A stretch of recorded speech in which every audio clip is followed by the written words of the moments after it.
morning. So I titled my presentation, Solving Energy Forever for Everyone. And really, that is our goal at Solis. Our goal is to provide clean, firm, sustainable energy forever. And the sun, 4.5 billion years from now, may not be able to provide that energy anymore, but might as well be forever. But we can do that. We can do that today. The technology is here, and I'm going to tell you how that is important. Now, if we talk about renewable energy, the things that we're not digging out of the ground, they have challenges. This chart shows the history of Germany installing solar power. That's the orange line, installed capacity. And the blue line on the bottom is how much of that installed capacity is being used on a daily basis for the last 20 years. And if anyone is paying attention, about the time that chart goes by, January and February, there isn't very much of that column being generated. That is wintertime. All of us that live in the northern latitudes, it gets cold in the wintertime. And worse yet, it gets cloudy. And that means that you can have solar power that you've installed only generating like 1 to 3% of what you installed. And in fact, the same patterns hold true for natural gas usage in Western Europe. For 10 months of the year, we store all the natural gas that's available and burn it all in just 2 months to stay warm. So we need a solution that is able to provide the energy that we need all the time. Well, that energy is already up there in the sky. We just need to figure a way to get it to the ground. And we call that space-based solar power. It's very simple. You put solar panels in space where there's no weather, there's no day-night cycle, and you get that to the ground. And we'll talk about how we get that to the ground in a little bit, but space solar power as a concept is very straightforward. You just need to get a way to get those solar panels in space. And if you've been paying attention, commercial space launch has been evolving a lot in the last 20 years. In fact, a decade ago, I was at SpaceX developing the Raptor rocket engine that powers the Starship vehicle, which is a new heavy lift launch vehicle. Maybe you've heard about it. It should fly any day now. They're waiting for the FAA to give permission to try again. But that vehicle is designed to be fully reusable and go all the way into orbit and come all the way back and do it a few hundred times before needing to be recycled. Today, SpaceX flies about 16 times the rocket, which is 16 times more than anyone else. And this new rocket, maybe 200, maybe 300, we don't know. But you can get to space very cheaply now. The Falcon Heavy has been around since 2018, and it's very low cost. It's thousands of times lower cost than prior solutions. So you can get things up into space. And what should you do up there? Well, there's going to be 10 billion of us in about 20 years' time, and we all need energy. Pablos described the fact that most of us are in energy poverty globally. The global GDP last year was about $104 trillion, and about 15% of that was primary energy use. That includes all kinds. But the true demand is probably 10x that. And we don't have 10x of the global GDP, so really the only thing you can do is to bring those costs down. Now, the good news is that space solar power as a topic is a generation, it makes the power, and a transmission technology in one. That means that once you can get at it, you can bring it to the ground. And I'm going to tell you about the history of this, because you're going to be amazed at how long we've been talking about this. So this guy is Konstantin Tiatsky. He's a Russian school teacher, prolific inventor. He wrote the rocket equation in 1897. And those of us who develop rockets learned that it's very hard to get off this planet, but it's possible.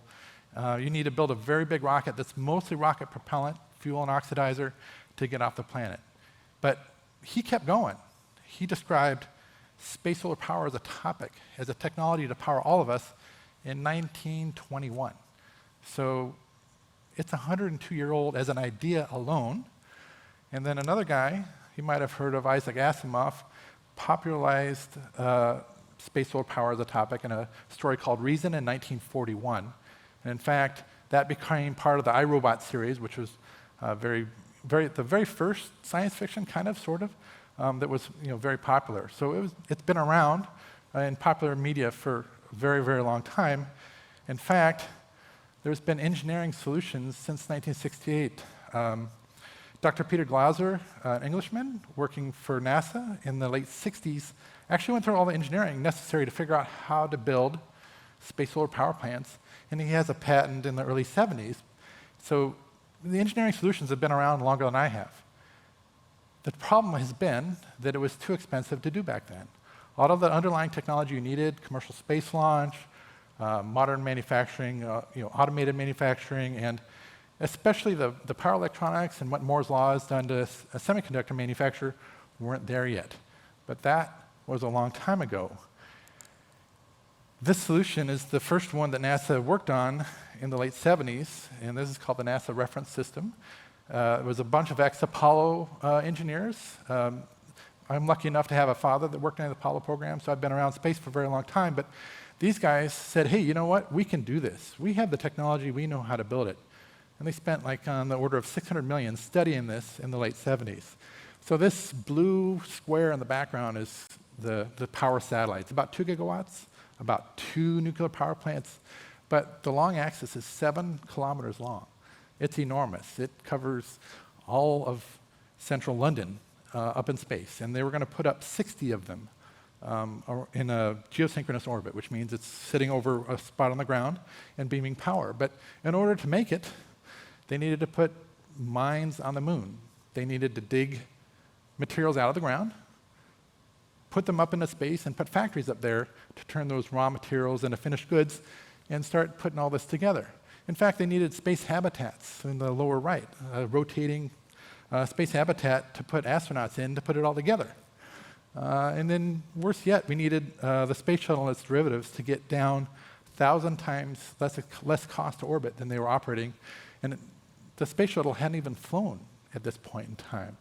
So NASA went to the US Congress in 1980 and asked for $1 trillion in today's money and said, hey, we'll have the first one operational in 2006. And do you think they got told, go ahead, let's do it? They didn't. They didn't, in fact. And the funny thing is, being an American and talking to my colleagues at NASA, they remember being told no. They remember it so much so that they don't want to see another dime spent on this technology, at least until relatively recently. And it took a friend of a friend who had a conversation with a British business called Reaction Engines, who is developing aerospace planes. A friend of mine named Keith Henson, who is part of what I'll show you on the next slide, asked, hey, what does it take to put up millions of tons into orbit?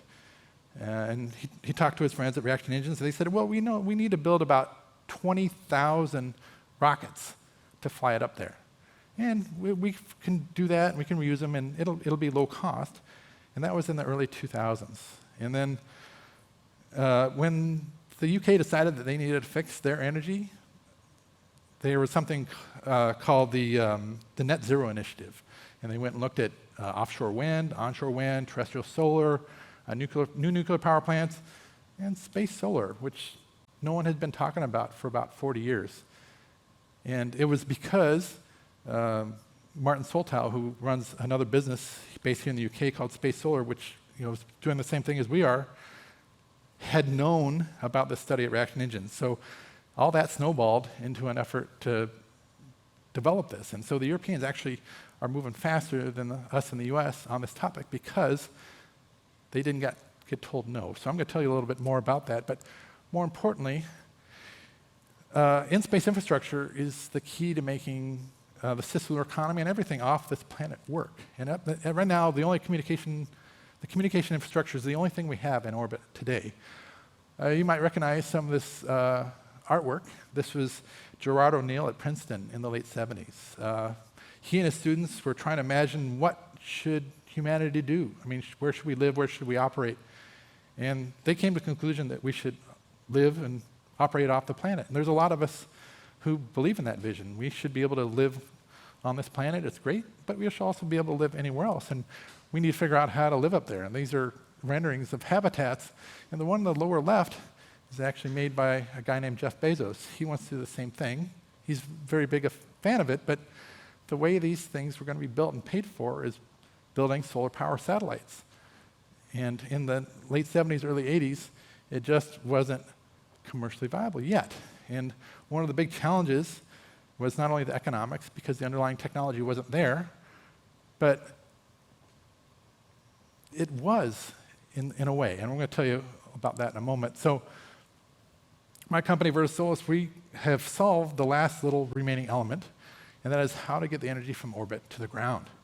We're using low-intensity microwaves. In fact, we did a study for NASA to do this on the moon for their very first lunar base a year ago, and this is the winning proposal. They needed to figure out a way, because there's no infrastructure on the moon, to put power plants on the ground and then distribute that energy to all the different end users. So with that, I think we are going to run a video telling you basically at a high level how my system works. Moore's law and modern manufacture enables in-space infrastructure. Space-based solar power satellites are the key infrastructure for expanding into space.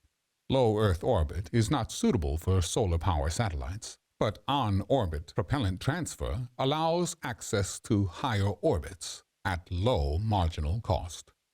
Virtus Solis's power satellite constellation is planned for a 12-hour medium Earth orbit called Molnia, which is uncrowded and highly elliptical, spending 11.5 hours of every 12 at 35,000 kilometers above the northern or southern hemisphere. This orbit allows 2 ground stations on opposing sides of the planet to be served sequentially, providing baseload capabilities. The arrays of thin tile satellites are assembled in the final orbit, transported flat-packed in racks for maximum usage of the rocket's payload bays. The assembly robots extract 25,000 satellites and then assemble them into arrays of 100,000 or more. Each autonomous satellite delivers about 1 kilowatt to the ground, and the arrays can scale up to over 20 gigawatts each. As the satellites are interchangeable and cost less than a laptop, servicing amounts to removing and replacing elements of the array. The assembly process is simple. Extract the satellites from the racks and click together like Legos into large circular transmitters of 0.5 to 3 kilometers in diameter. Once a sufficient size, the arrays can transmit power to 1 or more ground stations, and a constellation of 2 or more can provide baseload power to multiple ground stations simultaneously. You can see this constellation of 3 power satellites provides redundant coverage to nearly the entire northern hemisphere. The ground stations are 2 kilometers in diameter and can absorb up to 1.5 gigawatts each, powering 150,000 people, and can be sited and built like conventional solar farms near end users. The launch vehicle can return to the launch site and be reused with only small propellant use. Virtus Solis is Latin for the power of the sun. Virtus is the root of virtue, and as the Romans didn't have a concept of energy as we do, it is better translated as power or kingly authority. This power to change the world aligns with our vision of clean, firm, low-cost, globally available energy. Low-cost energy is the greatest lever for universal prosperity. So that's all really nice renderings, right? How far away are we from reality to doing all this? Well, the good news, I've already built it. The key element is the proof of concept that we've done is a wireless power transfer system that can operate from orbit, 35,000 kilometers above us, all the way to the ground. And at that altitude, about half the Earth's surface is visible in line of sight. And if you build a transmitter big enough, you can move power wirelessly at very high efficiencies. We're talking high 90s. In fact, we've chosen 10 gigahertz microwaves because it penetrates the atmosphere and weather with almost no loss. We account for about 1.5% to 2% of the total energy that we transmit will be lost in that area. So in order to prove it works, we had to build a demonstrator. In fact, this March of this year, we built the largest wireless power transfer system, the first one to do end-to-end wireless power transfer. We did it over 100 meters on a football pitch. And this is the system that I'm going to show you part of today, and I'll show you that in a few minutes. But can we roll the next video, and I'll talk a little bit about what we did. So this is at a football pitch in Indiana. We put a transmitter about 100 meters apart, and we have 3 receivers on the other end. One is a Rectenna that's receiving energy and turning it into light so you can see it, because as an invisible technology, it's very hard to prove that you're doing anything. And this is my co-founder, Dr. Tate, but we have a number of other receivers. But one of the key things they're asking, hey, what happens when a plane flies through it? Well, we put this drone right in the middle of that power beam, and it's carrying a receiving antenna that lights up LEDs. And that's some of my team, but that's the transmitter there on the left. It's 2 meters high, 2 meters wide, about 6,400 elements. We transmitted about 60 watts to the far end in DC power. So that system is the first one anyone's ever done, and that is an actual fractional space solar power system. That is 1 satellite and 1 receiver at full scale of what we're going to do. But when you get to the other end, you need to turn it back on electricity. This is my senior scientist, this is Lin Ching, and this is the very system we got operational in January. These receivers that turn microwaves back on electricity are the most efficient ones ever built, at 81% efficient. That's our first attempt, and we think we can get that to high 90s. So the key to making this work is we can use existing launch vehicles. The Falcon 9 series here has transporter missions that fly about once a month, and they put a bunch of small satellites up in maybe 15 to 20 of them. You can rent a spot on the front of the ESPA ring and their payload fairing for about $5 million. That's really cheap compared to the $60 to $66 million that the current launch costs cost, and you can put up experiments. And we intend to fly a fully operational pilot plant in 3 years by end of 2026 so that we can build the full scale system, which is just many more of the same satellites, which are about 1.5 meters across, by the end of this decade. And so if I can have Pablos come back out, we're going to show you how all of this works. So you can see on my left here, this is a transmitter. This is 1% of what I demonstrated in March of this year. And this, just no funny business. You can see there's a power supply on the ground. And so there's an LED powering this guy. I don't know if you can see it from this angle, but at scaled physics distance, so orbit to the ground, 2.5 meters is how far 35,000 kilometers is. So we talk about scaled orbital distance, the aperture size, in this case 192 millimeters squared divided by the wavelength, which is 30 millimeters, is only 2.5 meters. And we're moving power from here to here. But the fun thing is Pablos can walk all the way across the stage. We should have made the light aim that way. Yeah, that is actually all the way to the moon. And we're moving power the same way. So It's actually cool because you can see, like, it's, hopefully you guys can see, it's lit up. yeah, If I'm here, but if I get out of the beam, then it goes off and comes on. yeah, If I'm aligned, and I guess if I got to aim it in the right direction. yeah, yeah. And if you hold still, this piece of paper is opaque to light, right? So if I put it in front, a little bit of attenuation here. But if you put a conductor, like my tinfoil here, it blocks it completely. So if you're in a satellite or in a plane, or you're working on the ground, working on one of these microwave receiving systems, you're not exposed at all. Even though we're running fractions of Just wear a the intensity tinfoil of hat. sunlight, these systems are completely safe. I've spent 60 or 70 hours standing in a power beam that's floor to ceiling. So this one's, yeah, it's fine. I mean, I would argue, I mean, you can barely tell it's on. It's like if you stand in front of your oven from across the room after taking cookies out, you're like, I can feel a little bit of the heat. And it's photons. It's the same photons that sunlight's bringing down from the sky, and we're just using a different wavelength. And it turns into heat when it intersects with your body. And one of the reasons we've built it this way is because it's safe. None of the plants or animals that are going to, I mean, we're mostly worried about birds sitting on our transmitters as they're going from north to south. during their migration periods, and getting in the way of us receiving power. But it's not going to hurt them. It's just one of those things that we want to make sure that if our goal is prosperity, really we want to make sure that everyone is going to have a good time and not have to worry about us installing big orbital death rays, which is the other option. But having said all that, hopefully you guys got a feel for what space solar power is all about. And as a commercial business, I intend to have this all done in a very short period of time because investors want to see things happen. And the technology is really ready. It's actually been possible since 2018 to do this economically. And one of the key things that you may not realize is that because all of this can be mass manufactured, and one of the key points of our architecture is we're making millions of the same thing, the same satellite over and over and over again, and they're about the cost of a laptop, a few $100s. You can build that and pay it back in just 2 years, roughly, from the investment.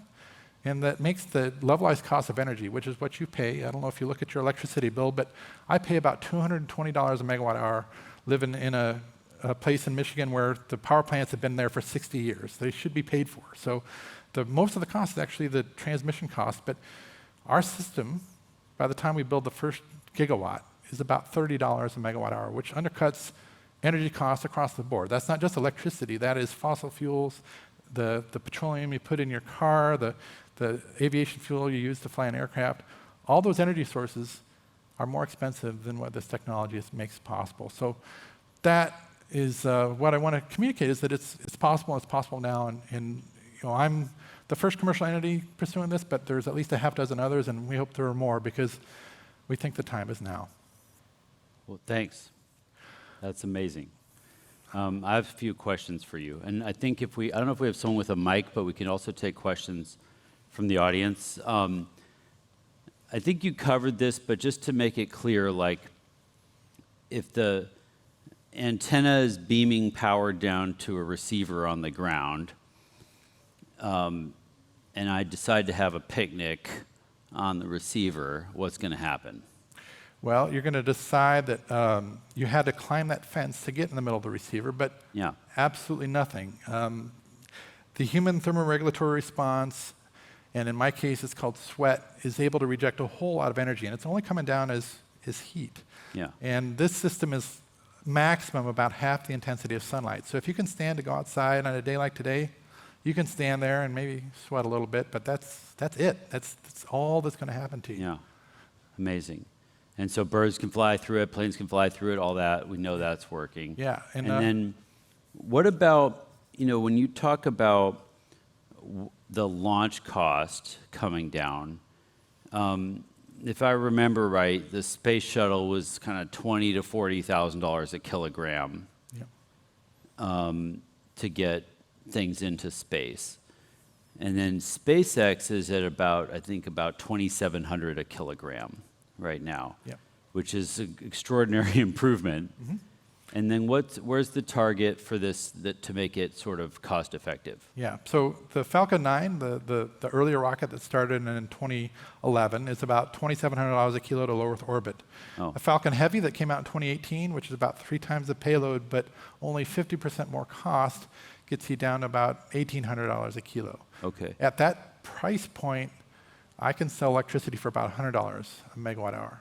So not as cheap as all forms of energy, but these forthcoming heavy launch vehicles like Starship, its stated price point, and this is not me saying it, this is Elon saying it, is $200 a kilo. At $200 a kilo, my price is $30 a megawatt hour. And that's assuming very modest reuses of these launch vehicles. So that, again, that system, that Starship vehicle is designed for 200 launches.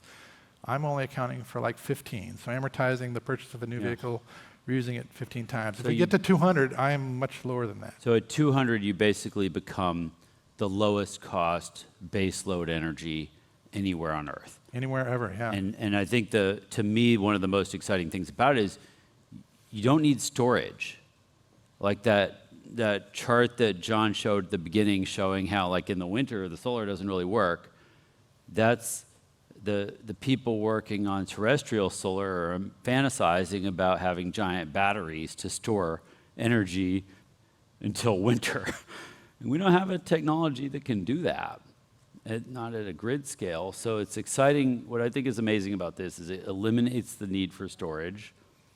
And you solve transmission for free too, because the other big problem we have is we're putting solar farms out in the desert and then trying to move the energy through power transmission lines to where the people are.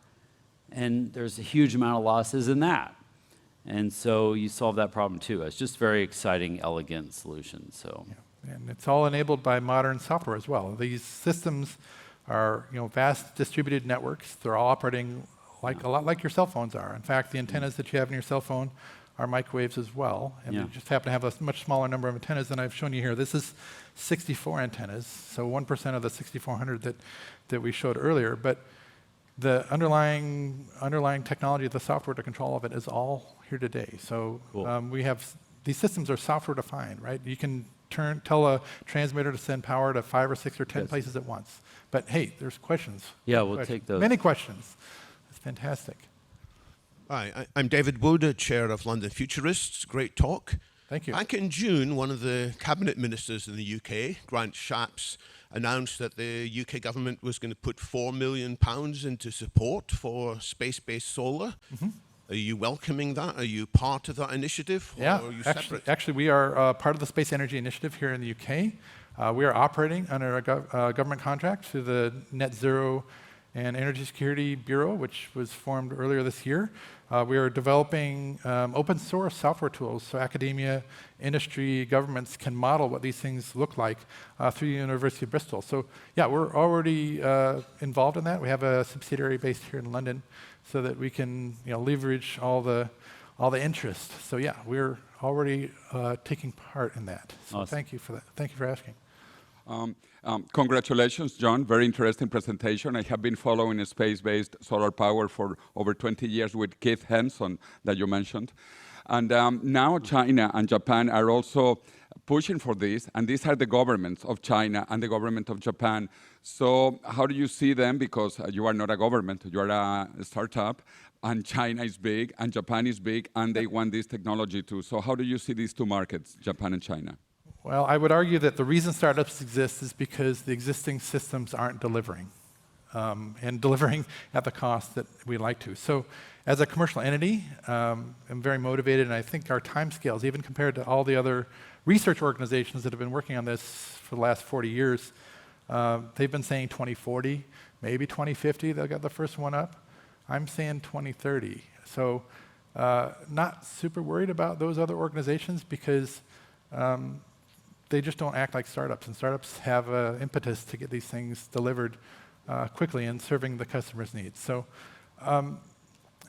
if we were to somehow run afoul of these governments, I still think the world's free enough that organizations like mine can operate and deliver what customers want. Because we make the world a better place. One of the things that we talk about, I told you we have a 12-hour orbit in that video. So that means for every asset that's in orbit, there's a ground station in the Western Hemisphere and a ground station in the Eastern Hemisphere, and they're sharing. So if you don't like the person in the Western Hemisphere, you're tied to them. It's a force for peace because your neighbor or someone else is actually sharing the energy, from someone else on the other side of the planet. So in that way, I hope that everyone would agree that this is the thing to do. Yeah, a fantastic talk, very interesting. From a practical point of view, how big would a ground station have to be to power London, for example? Well, that is a very good question. I don't know off the top of my head how many gigawatts you use, but generally a gigawatt is 150,000 people's energy, and that's every bit of it, whether you're using petrol or diesel or what have you. I would probably guess somewhere in the 5 to 6 gigawatt range would be three ground stations, 3 2-kilometer ground stations would be necessary to power the metropolitan London area. And you can use the existing distribution infrastructure, but a lot of our initial power stations are going to be adjacent to existing solar farms, and we can use their transmission distribution equipment at night. So that you'll build up a power line, and it's only used during the day for a conventional solar, so we can build adjacent and use that at night to power. So it's a good question. Thank you. Good morning.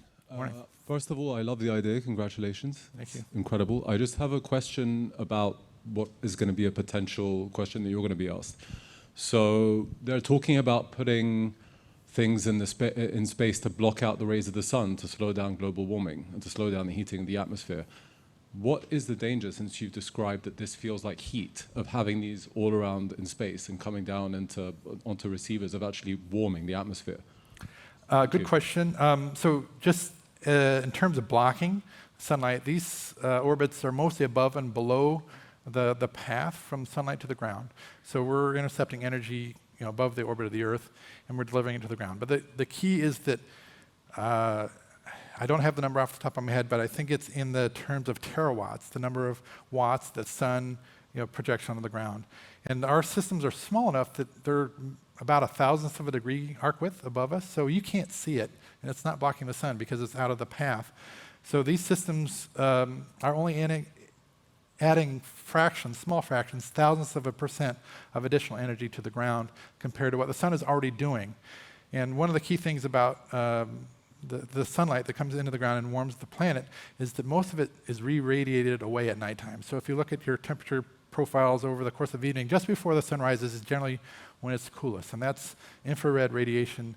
You're rejecting all that heat that comes in. But the key element is, even if we were to increase our consumption of energy by bringing additional sunlight down, it's way less than the heat energy that's being released by fossil fuels today. So we're net dropping the energy being introduced into our atmosphere by a lot. So Awesome. yeah. Last one. question. Very good. Yeah. All right. This is incredible. Really, really cool. So you talked a little bit about the size of like a solar array to receive the energy that would be required to power a city like London. And you talked about utilizing the infrastructure that's already built into solar farms in order to try to power that. But you talked earlier about transmission costs being much lower utilizing this kind of wireless transmission. If you're utilizing the transmission infrastructure that's already being utilized by solar energy, don't you sort of lose some of that and end up taking on those same transmission costs that's suffered by those institutions? No. And the short answer is that you'll read about the cost to add the distribution networks, the transmission networks, to integrate intermittent renewables into our power grid.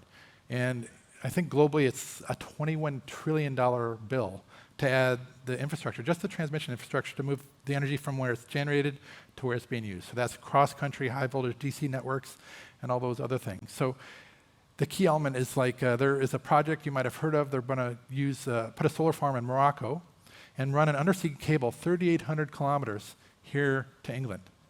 And that was a $4 billion project just to build a cable. That cable is unnecessary in a situation where you're using space-based solar, because you're redirecting the energy from orbit to wherever the local use case is. And in America, most of the sun and wind is on the coasts and in the southern parts. And in order to get that to where the consumers are, you have to build a huge distribution network. And those are the costs that we're avoiding. Yeah. So that is really what we're talking about. It's not the local distribution costs, but the long-distance distribution costs. Okay, that was it, I think. Yeah. Thanks, you guys. Thanks so much, John. This Yeah. is exciting. I'm really glad we get to share it with everyone. So let's bring on Leo. Yeah. Great. All right, thank you. Thank you very much.